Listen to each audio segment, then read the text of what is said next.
वाराणसी में कभी एक कर्तव्यनिष्ठ व शीलवान गृहस्थ रहा करता था। 3 बेटियों और एक पत्नी के साथ उसका एक छोटा सा घर संसार था, किंतु अल्पायु में ही उसका निधन हो गया। मरणोपरांत उस गृहस्थ का पुनर्जन्म एक स्वर्ण हंस के रूप में हुआ। पूर्व जन्म के उपादान और संस्कार उसमें इतने प्रबल थे कि वह अपने मनुष्य योनि के घटनाक्रम और उनकी भाषा को विस्मृत नहीं कर पाया। पूर्व जन्म के परिवार का मोह और उनके प्रति उसका लगाव उसके वर्तमान को भी प्रभावित कर रहा था। एक दिन वह अपने मोह के आवेश में आकर वाराणसी को ओर चला, जहां उसकी पूर्व जन्म की पत्नी और 3 बेटियां रहा करती थीं। घर के मुंडेर पर पहुंचकर जब उसने अपनी पत्नी और बेटियों को देखा तो उसका मन खिन्न हो उठा, क्योंकि उसके मरणोपरांत उसके परिवार की आर्थिक दशा दयनीय हो चुकी थी।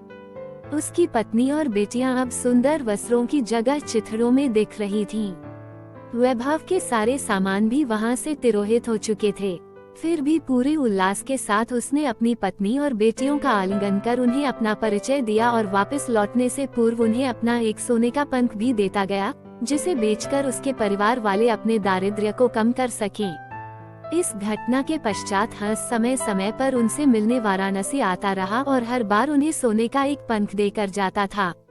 बेटियां तो हंस की दानशीलता से संतुष्ट थी, मगर उसकी पत्नी बड़ी ही लोभी प्रवृत्ति की थी। उसने सोचा क्यों न वह उस हंस के सारे पंख निकालकर एक ही पल में धनी बन जाए।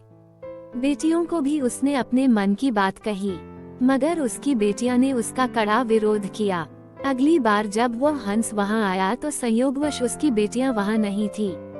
उसकी पत्नी ने तब उसे बड़े प्यार से पुचकारते हुए अपने करीब बुलाया। नल प्रपंच के खेल से अनभिज्ञ वह हंस खुशी खुशी अपनी पत्नी के पास दौड़ता चला गया, मगर यह क्या, उसकी पत्नी ने बड़ी बेदर्दी से उसकी गर्दन पकड़ उसके सारे पंख एक ही झटके में नोच डाले और खून से लथपथ उसके शरीर को लकड़ी के एक पुराने में फेंक दिया। फिर जब वह उन सोने के पंखों को समेटना चाह रही थी तो उसके हाथों सिर्फ साधारण पंख ही लग सके, क्योंकि उस हंस के पंख उसकी इच्छा के प्रतिकूल नोचे जाने पर साधारण हंस के समान हो जाते थे। बेटियां जब लौटकर घर आईं तो उन्होंने अपने पूर्व जन्म के पिता को खून से सना देखा। उसके सोने के पंख भी लुप्त थे।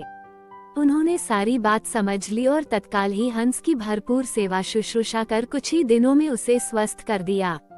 स्वभावतः उसके पंख फिर से आने लगे, मगर अब वे सोने के नहीं थे। जब हंस के पंख इतने निकल गए कि वो उड़ने के लिए समर्थ हो गया, तब वो उस घर से उड़ गया और कभी भी वाराणसी में दोबारा दिखाई नहीं पड़ा। ऐसे ही वीडियो के लिए मुझे सब्सक्राइब करें।